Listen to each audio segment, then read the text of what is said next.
Well, it's an interesting It's an interesting day. interesting day and a sad day to some extent because my dear friend David Lynch died yesterday.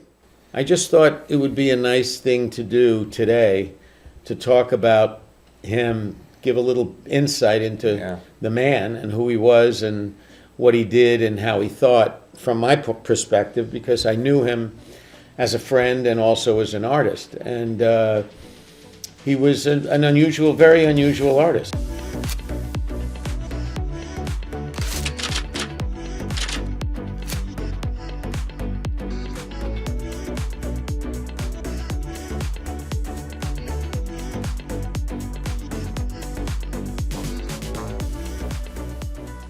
Well, I'm not wearing a hat today.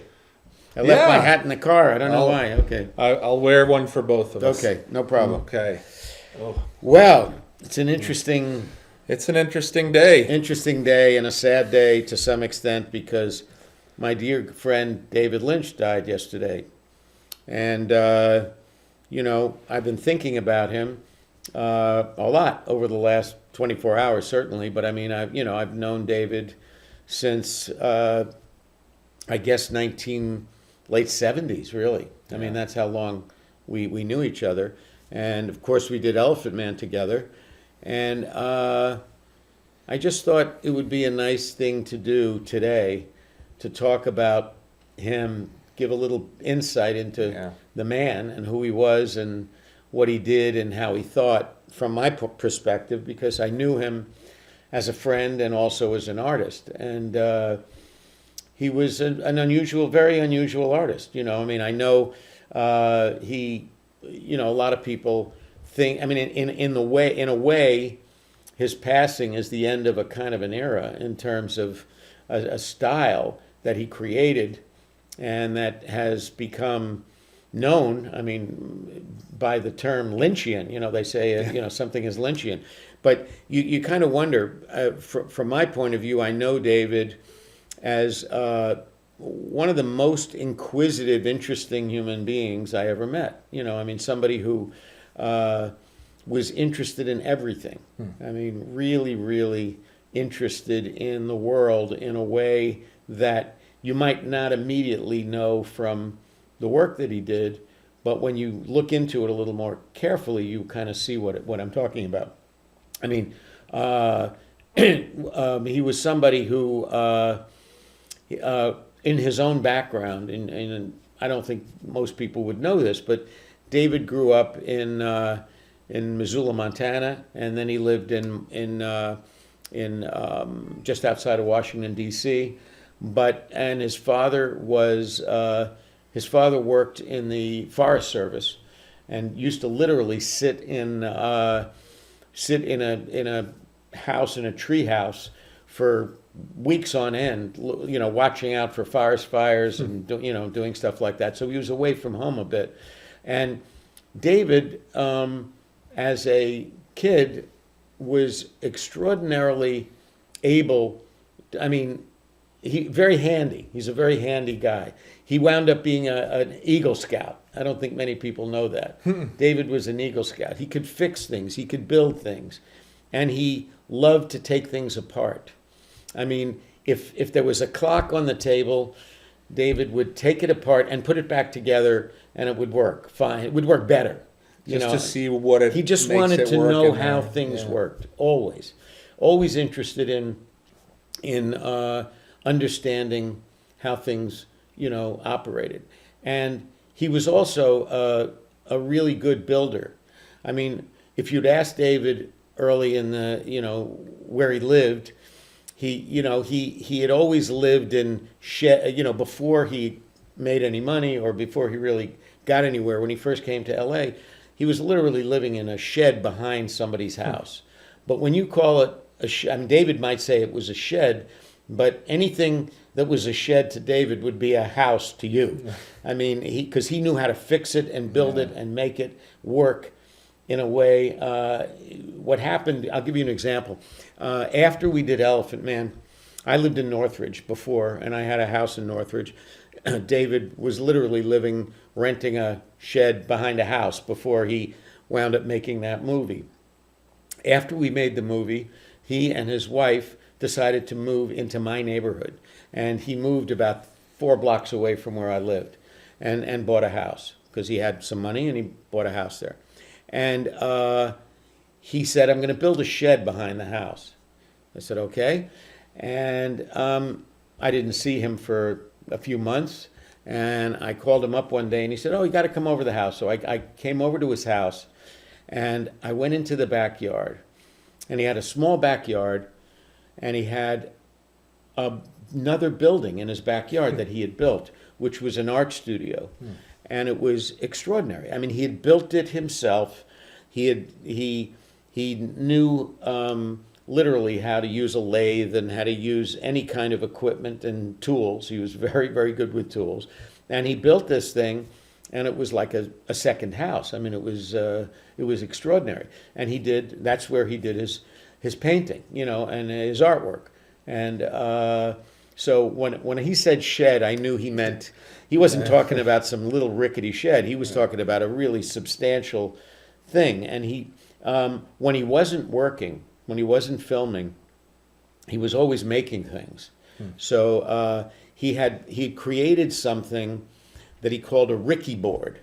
And a Ricky board was a wooden frame, and it had little blocks in it that could be interchanged and put into different patterns.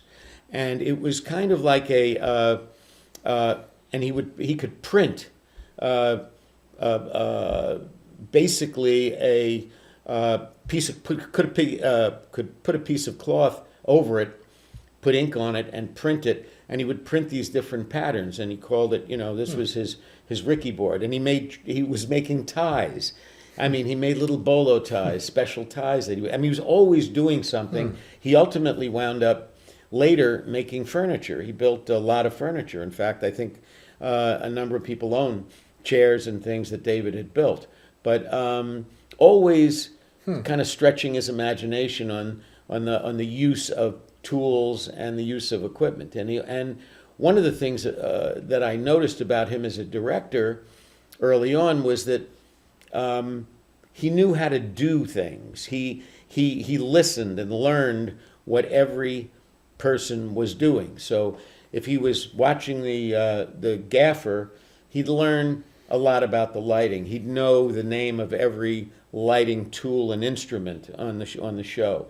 If he worked on with the cameraman, close to the cameraman when he'd really know about cameras. So he was always interested in how things worked, what made things happen. And I was fascinated by that because I never met anybody who was he was always very present. And David, in addition, you look at his work and you think, many people think of the dark side of David and the fact that, he's basically filming his nightmares. But the truth is, he was one of the sweetest men I've ever known. And he was positive in many, many, many ways. And there was a real dichotomy in David between the light and the dark. And did he ever talk to you about where that came from? Or? Well, it came from, he was somebody who was very much in touch with his own imagination. And I think when he became a meditator, which was pretty early, he was already meditating when I met him. So he was into transcendental meditation. Somehow he had gotten into it, and it was something that he felt enabled him to access his dreams better than most people. He could literally, he'd meditate twice a day, every day, 20 minutes in the morning, 20 minutes in the afternoon, his whole life. And during those periods, he found it very refreshing. It was good. Meditation is a very positive thing. And of course, he went on to make it into, he started a foundation, which was, and part of the mandate of the foundation was to spread the idea of meditating in schools for kids with issues and problems, for them to get in touch with their inner selves in a way, in a good way. But he used it basically he would dip into his own kind of imagination, and it enabled a lot of the things that came out in his work to be actualized, because he would see things and then make those things, and that's kind of how he felt about it. Now, it's interesting because I worked with David, of course, on Elephant Man. By the way, talking about creating and building things, the two writers who wrote Elephant Man, and David joined them. This was Chris DeVore and Eric Berggren. I introduced them together, and they worked together on the final script of the movie. And Chris and Eric came over to London when we were starting to shoot, and they were hoping to have an opportunity to to be an extra in the movie. And David said, "Great, we'll dress you up, and you can be in the market scene." So we had this market scene very early in the movie, and he decided that instead of just having them walking on the street or selling meat or something in the market, he created an instrument, a musical instrument, and it was like it was a bellows, kind of a leather bellows and wood, and he actually designed it, and our production designer built it. And in post-production, they put in a sound for it, and it sounded a little bit like a feeble kind of a bagpipe. I mean, the sound, it had like and one of them had a crank, and the other one was pushing the bellows, and it was a bellows and a crank, and David had invented it. I mean, he made, he decided that was what they were going to do. And if you look in the scene, you see in the back of the scene, these two guys, one is rolling a crank and the other one is pushing the bellows, and that's the two writers on the movie. But David created the instrument that they were playing. That's it's interesting because it's such an unnecessary but creative thing to add. Do you know why he decided to? Well, no, he just thought that. Well, first of all, he thought that the opportunity to put a sound in that would be kind of interesting would be kind of fun, because there were there were industrial sounds in that sequence also. But have a little music there. And this way he could create some kind of a musical sound that was unusual, and it gave the scene a kind of an eerie quality. It sounds like, David, where it's like, well, you could just put a guitar in there, but then that would just be normal. Yeah. Right? So let's do something. Well, it wasn't even about, I don't think it was so much about being normal or not. It was just about creating something out of his own imagination that would allow him the ability to create a sound that wasn't so it sounds like a typical sound his of an mindset instrument. Was kind of more of a, I guess, first principles thinking, where you think about, here's the problem, how do I create something to solve it, as opposed to what's already available that could maybe do it. Yes. No, I think that's very true. Great way to think. But he was, as I said, he was always interested in the interior of how things worked, what sounds they made, what they did, and very much from an artist's perspective, in the sense that, I know we've talked about this when we talked about Elephant Man, but he and I had a lot of conversations, and he was, as an artist, he was fascinated by surfaces, different kind, and what I mean by that textures is and stuff, no. If you looked at a flower, you say a flower is beautiful, a rose is beautiful because the petals, and when it opens up, it's gorgeous. When it's a bud, it's very pretty, but it was just as pretty to him when it had died and it was withered. And it was still, all of those surfaces were fascinating to him. So he looked at that as an artist would, and abstracted the emotional content in a way, because he wasn't looking at it as a dead flower. He was looking at it as a surface that was fascinating to look at. Just as he looked at Joseph Merrick, the character, and looked at the skin on his back and on his face that was all deformed, and most people would think of that in an emotional way and say, "My God, how horrible that is." And yes, I don't think he thought it was a happy moment that someone had to live with that, but he did look at it as a fascinating, interesting surface. The textures were interesting to him. He was always interested in all of the details, and those were to me very, very telling in terms of him as an artist. Now, it was an interesting thing because I did. Obviously, we did Elephant Man together, but after we did Elephant Man, we were working together to develop another movie that he had talked about for many, many years called Ronnie Rocket. And Ronnie Rocket was a story that David wanted to tell. He had written the script. It was about a little boy who was who basically needed an infusion of electricity to live, so that he would have to be he'd be plugged in every so often, and electricity would go through his body. But when the electricity went through his body, it was extreme. It was painful, but it was also it created in the child sounds. I mean, he would make sounds, and people loved to listen to the sounds. And he became, in a way, a kind of a rock star as a result of this pain that he was going through, taking in this electric current that he had to have. So, and this was an aspect of the story. It was very much a very abstract piece, more like, I would say, Eraserhead than certainly like Elephant Do you think Man. when he thinks about his own ideas and it's not based on a book or a script like Dune or Elephant Man,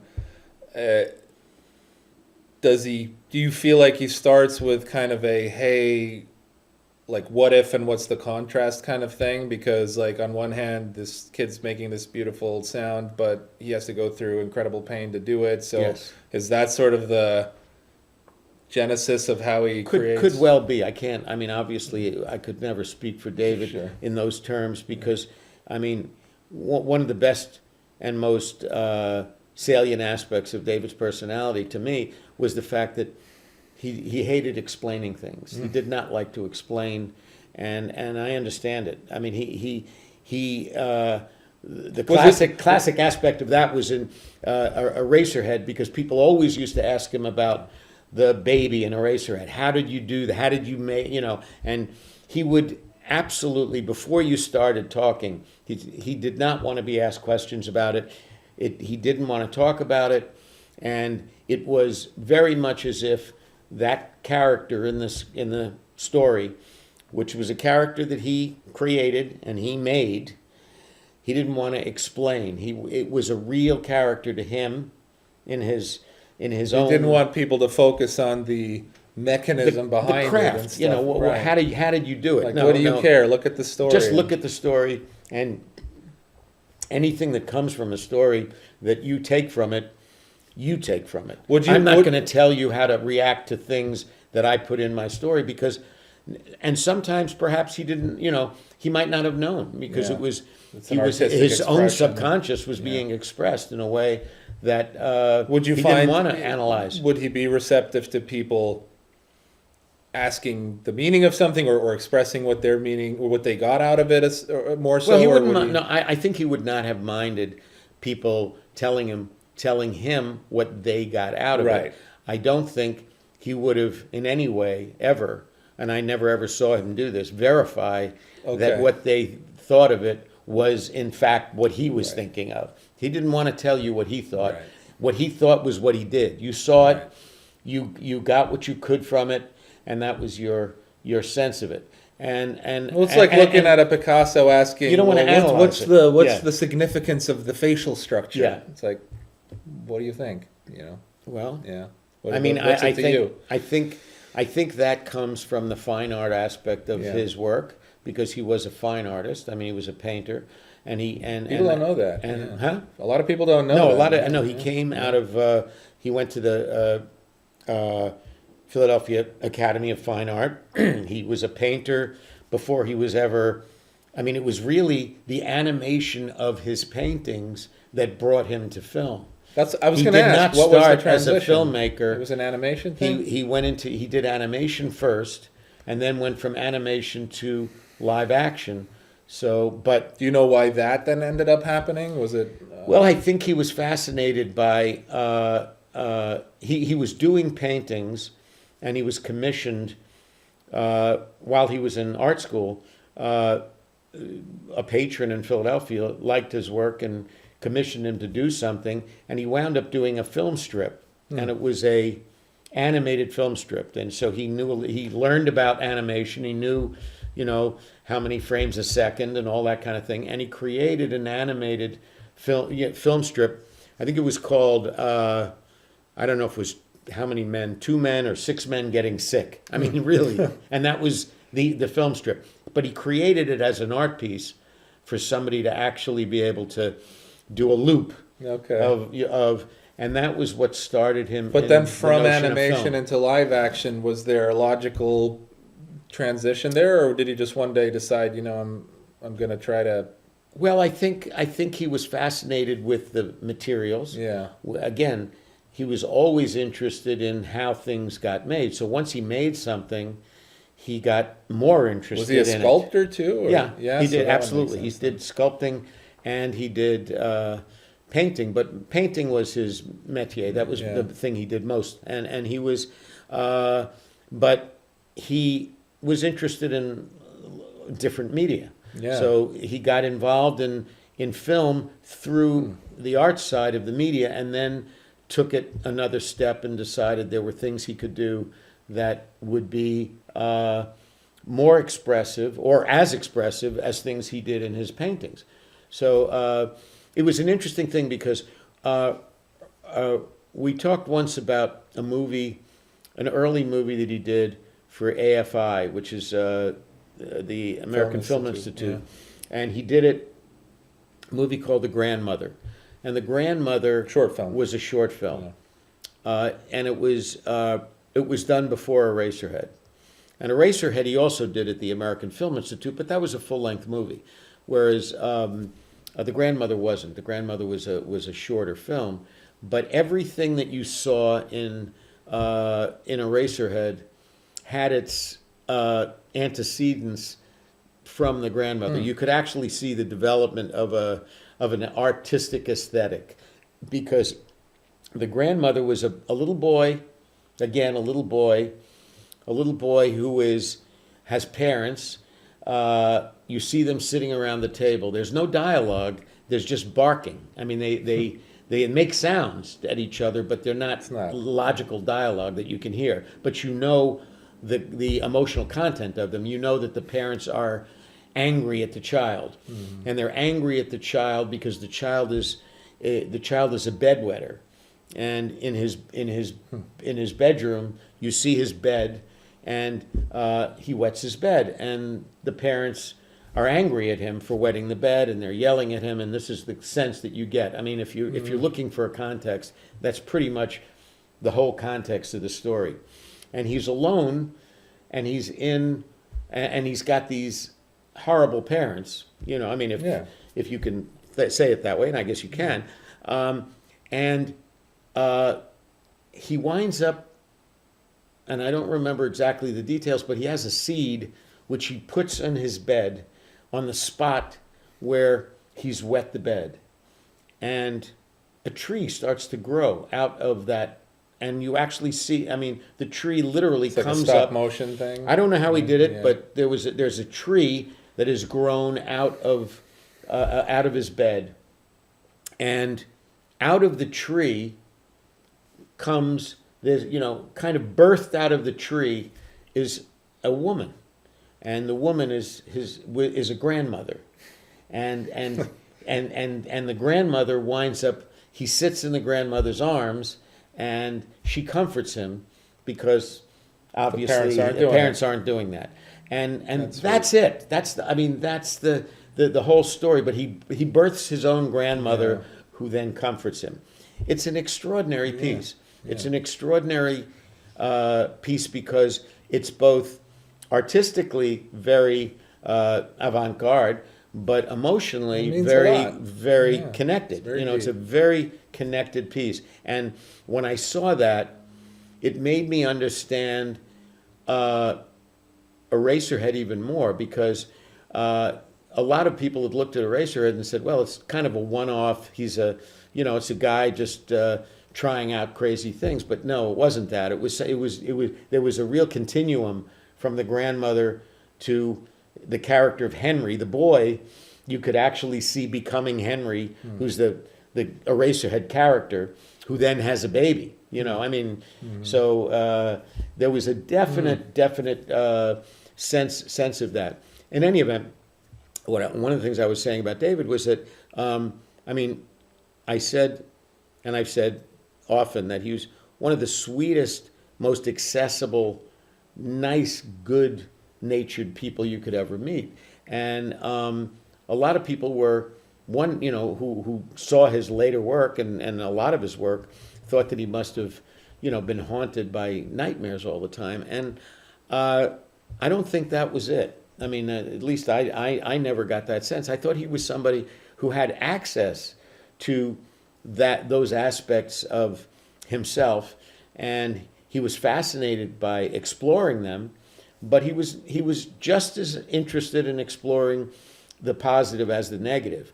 and that those are things that exist together always, I think, and that I think had a lot to do with David's artistic aesthetic. And I'll give you another example of that. After we finished Elephant Man, and we tried to do Ronnie Rocket. The reason Ronnie Rocket was set up at American Zoetrope, it was Coppola's company, but during the time we had a development deal with Coppola, ultimately the company went bankrupt. I mean, Coppola himself was saved. I mean, he managed to get from his people. wine. It was even before his wine. Okay. So he wound up getting investors to help him out, but his development slate fell apart. So he wasn't. So our project funded. Yeah. Our project fell apart, and we couldn't make it. And we thought about continuing it. And many years later, I'd asked David. David was less interested in continuing with that project later, because at the time we were doing it, it was just at the beginning of the visual effects revolution. When I say visual effects revolution, I'm talking about CGI, computer-generated images. And David's interest was much more in the older techniques, the techniques that were rubber bands and mirrors and things like that were done for visual effects, and less interested in pure CGI, pure computer-generated imagery. Once he could do the things that were the main aspects of Ronnie Rocket digitally, he was less interested in them, because he really wanted, I believe he wanted to do them in the form that he had imagined them originally, and that style and even the people who were good at it were dying out of the business, and the new people were just coming in and doing, totally computer-generated effects. So he got less interested in that. But once that fell down, and he wound up sometime later creating Twin Peaks, he knew that I was interested in directing too, and he asked me to direct an episode of Twin Peaks. And this was for the first season. He got an order for, I think, four or 6 episodes. No, maybe it was 6 episodes. And he asked me if I would direct one, and I really wanted to. God, I did. But unfortunately, I was producing something at that time, and I couldn't. So I said, David, no, I can't. But if the show continues, I hope you will remember that you asked me, because I'd love to do one at some point. As it happened, in the second season, I got a call and asked to come back, and I did do an episode, one of the later episodes in the series. And what was very interesting about the episode I did, and those people who know Twin Peaks will know, there's a kind of a character in the whole Twin Peaks story named Wyndham Earle, and Wyndham Earle was the villain, and fascinating but dark character, and he was the kind of id, he was the very dark character. But in my episode, the episode opens with Wyndham Earle in his little cabin, and he's describing something called the White Lodge and the Black Lodge, and which were key elements to the Twin Peaks mythos, the whole aspect of it. People always talked about the Black Lodge, which was a place of unbelievable evil, horrible these. But very few people ever talked about the White Lodge, and the White Lodge was about only good things. And I could see in David, these were examples of the two sides of his own imagination. He could look at the beauty of things, but he could also see the dark side of things. And it's kind of a fitting episode. it was for interesting. You too. Yeah, it was. It was really, really it was fascinating that I got to do that episode where this character describes these two opposing forces, because I think they were opposing forces in David himself. I mean, a lot of people talk about David's, again, not just the darkness, but the nightmarish quality of some of the images and things that he created. But he only made 2 movies that had traditional narratives, really. And one was The Elephant Man, which he didn't write. He didn't write the original script. He did write a great deal of it. And the other one was called The Straight Story. And in a way, they express a side to David that you don't necessarily see as much of in his other movies. I mean, they're both movies about a quest. In The Elephant Man, it's the quest for a home is basically what the Elephant Man character wants to belong, and he wants to go home, and he wants to find something. And even though ultimately that he's dying at the end, he's reunited with the mother that he loved, and you get a sense of some closure. You get a sense of closure, and it's not. I mean, while it's emotional, it's. There almost couldn't it's not be horrible. There couldn't it has be. To be that. It's the best outcome given the circumstances. Yeah. Well, on the other hand, you take a look at The Straight Story. Straight Story is almost the same. It's a quest. It's about 2 brothers, and both brothers are, because of something that happened before the movie started, you find that these brothers have not talked to each other and have been in no contact with each other. 2 old men. And one of them, the lead character, basically finds out that his brother is ill or is dying or whatever. And he decides he has to go and see his brother. But because of his own infirmities, and his own inability, he doesn't have a driver's license. He can't get to the place where his brother is. The only thing he has is a mower, a riding mower, and he takes this riding mower and travels several hundred miles to get to his brother's house. And the quest is his journey to get there. And it's based on a true story. It's based on a real story that happened. A man actually did this. But the way the story ends is, to me, was as emotional as very much and very similar to the emotional end of The Elephant Man. At the very end, you see a house, and it's and you see I'm trying to think of the name of the actor. Anyway, the actor is who is playing the brother is sitting on the porch on a chair, and the lawnmower, this driver mower, pulls up, and his brother gets off and looks at his brother and comes up and sits in a chair next to him, and you just see the 2 of them rocking on the porch, and that's the end of it. That's the movie. You don't go any further. Yeah. You don't need to go any further. You know that emotionally, you get the sense that the brother is, that whatever was the problem between these 2 men has been resolved. Says a lot. Sometimes shutting up says a lot. And no more. dialogue to tell you what's happening. It is strictly an emotional moment. And to me, it is Well, that it ties is a back into the beautiful emotional short, moment. right? That's Yeah, that short exactly. as well. It's like you Exactly. can go out and explain how important grandmothers are and kids who don't have them, and how they Yes. sometimes all the different things they mean for different people. Or you could just sum it up Yes. in a child's fantasy, growing a tree that makes him a grandmother because he presumably doesn't have one or Yeah. whatnot, right? To find comfort. Yeah.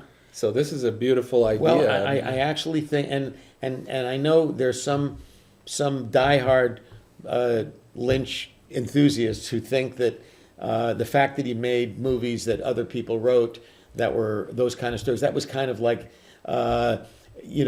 the lesser work of his, and the better work was the stuff that was pure, Yeah. just pure nightmare imagery. And I don't agree. I mean, I think they're both. I think they're two sides of the same man, and I think that you learn a lot more about the artist when you understand both. Well, You- and I you think recognize all. that goes back to our awards conversation that we had, where that episode might end up launching after this one, just because this one's more timely right now. But it's how can you compare apples and oranges if you're reading a novel like Dune Yeah. and you're commissioned to make it with your style? That's great, but you're gonna adhere to the structure and narrative of the novel. Yes. And if your personal way of telling stories is by showing trees growing out of pea, then that's comparing an apple with an orange. How can you say that one's better than the other? I don't think you can. I don't think you can. An Elephant Man, you can't argue by all standards is an Well, incredible I film. agree. I'm just Yeah. I'm just taking on the Oh, I know you're not saying the it. Lynch Yeah, enthusiast, because right. I love all his work. I mean, I'm a big fan of his work. I'm a big fan of his art. Of course. And I am also I like to be less. I mean, I'm not trying to explain David to the world, because I don't think anybody should. No, but I think it's- David didn't need to be explained. He needed to be experienced, as his work needed to be experienced. And in every case, there was an experience to be had that was human, valuable, and not alien. I think it's important when you look at artists, whether it's Beyonce, Picasso, Yeah. or David Lynch, that I think it's a little bit of a narrow way of thinking when you just kind of look at this thing that defines Picasso. So only his Cubist work is impressive, but then if you look at his early work, where it's Yeah. beautiful, impressionist, photorealistic, even like Yeah. stuff that would hold up to a Monet or Rembrandt. Sure. Like, he was able to do that. Are you going to say that that's not Picasso? This is Picasso. How can you Yeah. define an artist? If Beyonce wants to launch a country album, so she did, and it's rocking the charts, and that's great. That doesn't mean that only Beyonce from back in the day is Beyonce. Well, They're artists, right? okay, all right. They're doing it. They're doing it. I don't know if you've seen Complete Unknown, the new movie about. I haven't watched Bob it yet, Dylan. but that is All right. yeah. Perfect example. Bob Dylan was seemed to be the voice of the rebel generation, but he didn't want to be that. He didn't want to be boxed in and Right. only that. The movie is about him going from being a folk artist, which he was, and he was great at it, but he did. He wound up going electric, and his fans, many of his fans, resented it were forever, just yeah. hated the fact that he gave up, but he didn't give anything up. It was just another way station along the way in his growth as an artist. And I think with David, I would say the same thing. He's an artist, and you can see his growth through his work. Now, you can have a personal preference over one thing or another. If you personally prefer symbolic expression over a linear story, then of course that. But don't take away from the other one. It's not like Dune wasn't a worse movie. Elephant Man wasn't a worse movie. Yeah. Right. Yes. So, and that's an interesting insights you're giving us here. Do you know kind of what is? Did he have a filmmaking philosophy? Did he talk about it all? Just like what he thinks is important in pictures, or No, I think what I gained from David was always he was totally true to himself, and he was a man who needed to have final cut, I would say, because nobody else could could tell him what the movie was going to, I mean, he wanted to tell a story that came out of himself and not have somebody else tell him how it would go. Kind of very few people who are able to walk into a network like ABC and Yeah. pitch Twin Peaks and actually get it and say, you got to do it my way, otherwise we're not doing this, because it's so easy for somebody to say, okay, well, that's great, but it's too weird for our audience. Well, it did happen. I mean, look, he did another show, which I also got to direct an episode of. He did a show called On the Air. On the Air was antic, kind of crazy comedy, but it was about the era of radio shows on the air and early television, and it was so anarchic and so crazy that nobody at the network knew what to do with it, and they didn't do anything with it. They they did 4 episodes, I think, and that was it. They said, no, we're not going to do anymore. But it was again. But he still got 4 fun. Episodes. He out did of get it, 4 right? episodes It's made. And they paid to have them made. So obviously they put up the money. But having achieved the renown to allow a network to let him do something, even like Twin Peaks originally was pretty extraordinary.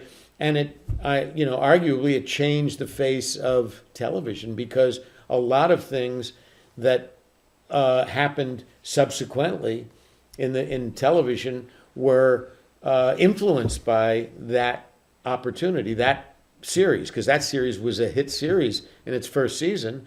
People were, watching it and fascinated by it, and it was nothing that fit any mold that was on television that you could see. Did he ever express to you the significance of you letting him direct Elephant Man? Because when you really think about it, of course you still could have ended up by some other means where he was. But having just done Eraserhead, and then the very next film being an 8-time Oscar-winning, actual structured narrative thing with Anthony Hopkins, and like a very, very significant film at the end of the day, one could presume that without that, the trajectory would have been a lot harder to... I mean, it would have been harder to get another movie after Eraserhead, especially something that's as mainstream as some of the films he ended up doing. No question about it. I think, but I think, again, you have to talk about what, luck is opportunity meeting preparation, and David was prepared. The opportunity was through me, because I had found the piece of work and could get it made, and I was not locked into using a traditional director that I had to find, and I had the man we called the owner, Mel Brooks, who was willing to take a chance on somebody new and interesting, because he also had been someone who someone had to take a chance on. And he thought differently too. And so he always thought that way. He was willing to go the distance, to do things that were non-traditional. When he did Young Frankenstein, he made it in black and white. Everyone told him he shouldn't do it. So it wasn't that hard to convince him to do Elephant Man in black and white, because he'd already made that choice himself in his own career. So having that concurrence of things happen, I mean, working for Mel, me becoming friendly with him, me having the opportunity to meet David through Stuart Kornfeld, who was also working for Mel. This small group of people, me, Stuart, Mel, bringing in David, was an opportunity that was the luck of it, was that it all happened. Yeah, there's no way to design that. And once it happened, the outcome was a work of art. I mean, was a movie that I'm as proud of as anything I've ever done, and David felt tremendously proud of it too. And it was an opportunity for him in his very, very first big movie, studio movie, to have control, because he got control through the combined efforts of me and him, and a benevolent dictator in Mel Right. who was allowing us to do what we wanted to do. And that was it. I mean, that was really the thing. I mean, we were given the room to be able to create the movie we wanted to create, and we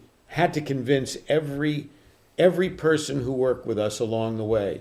And that was not an inconsiderable task. Sure. David and I had to convince the production designer, the casting director, the cameraman, all of these people along the way had to be convinced to share our vision so that we could get the movie made the way we wanted to, because any one of them could have thrown it out, or we would have had to replace them, and it didn't happen that way. So that the luck that we had in being able to be put together as a team continued, and it became, it was like throwing a pebble across a stream. It just kept making concentric circles. They got bigger and bigger and bigger. We had more and more people. We had to convince the editor, who was a famous editor, Ann Coates. We had to convince, and who had done, a Lawrence of Arabia. I mean, we had to convince her that David's vision was the correct vision for the movie, and it took a while. But she convince people she did buy it. Not to bring in the most famous actor at the time and actually replace him with somebody who was barely known. So those were all those were the results of what was a lucky concurrence of moments that happened. Was he a man who expressed gratitude? David expressed great gratitude always. No, he was as open and as loving about that. I mean, look, the fact is we became close friends as a result of the experience. And I mean, he moved in, as I said, we were looking for places to live. He moved down the block from me, and I could walk to his house for a number of years before once he had completed Dune and he'd done other things, and he ultimately moved back to Virginia and then came back to LA later. But during that period, he was extremely appreciative of the opportunity. But also, it wasn't just a matter of being appreciative. I was extraordinarily appreciative of what he had done. Right. I mean, he took what could have been a totally different movie and turned it into the magical movie that I wanted it to be, but couldn't have expressed as well as he was able to do, because that's what he did. Yeah. And so it was a wonderful experience, and he's a man I will miss. I think he is. There's no question he's made his mark on the industry, and he's made his mark on probably hundreds, if not thousands, of new filmmakers who have, many of them. Young filmmakers write me all the time and ask me about. I mean, you can see influences in everything from Tim Burton's work. Tim it's Burton's, all over the place. I just saw another movie. I'm trying to remember what it was. Just recently, and it. I know what it was. It was a movie, the Girl with the Needle, which is it's in black and white. It's a Danish movie. Danish or Dutch, I'm not sure, but it's up this year. It's a pretty astounding movie. It has it's based on a true story, but it's a bit of horror in it. And there are so many specific quotes from Elephant Man. I mean, there's a moment with at a circus with a fat lady and a midget. It's exactly pulled from a moment in the Elephant Man. So and I don't take any proprietary interest in saying, oh, hey, we got to sue those guys. No. I'm delighted. It's an homage, yeah. I'm delighted that they found something in our movie that they found worthy of quoting in their movie. And there's many quotes in that movie that relate back to the Elephant Man. But that's just one small example. I think the work that David did in Mulholland Drive, another movie which is almost unimaginable in terms of the way it got made. It was made as a pilot for a series, and the pilot was canceled. And they just had the pilot material, and David was able to get somebody to invest enough money to take that pilot, add another 40 minutes, and turn it into a movie. And it's arguably his best movie in some ways. I mean, a lot of people think that. So, it's extraordinary because he was able to do that because of who he was at the time. Had he done that pilot before he'd had the fame that he had, maybe not. Yeah. Had he done it, had he not done it after he had already done Twin Peaks, maybe he wouldn't have gotten the opportunity to even start it. So there's a lot of things that happen, but again, David was always prepared for the moment. And he was a guy who had, he was gracious to the extreme, as open and honest about his own feelings and about his feelings about you, me and others, that, you wanted to help him. You wanted to give him what he wanted because you knew you were going to get something very special. And who could have known that the very first movie I made, which turned out was Elephant Man, first movie I produced, was going to be with someone who was at the beginning of a career that made him a giant in the industry ultimately. So this is a not one that's gonna thing. disappear with his No, body, I don't think so. I don't think so. Can you? I know you can't put words in anybody's mouth, but you know him. What do you think he would say to people now that he's gone? Like what? I think pretty much what I said before. I think David would smile. He would say nothing. He would let you determine what you thought. He lived his life the way he lived his art.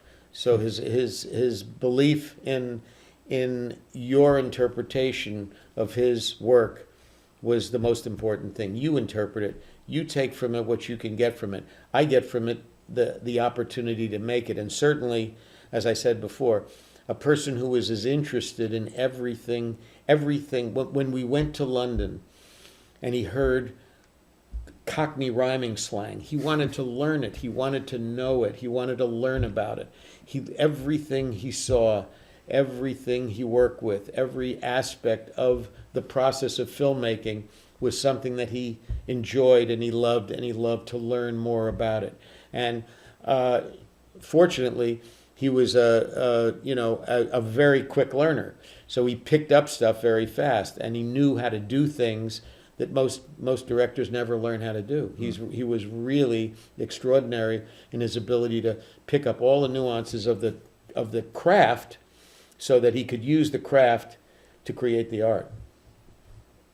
Yeah, thank you. Well, I think we can wrap it up. I think so. On that note. All right. All right.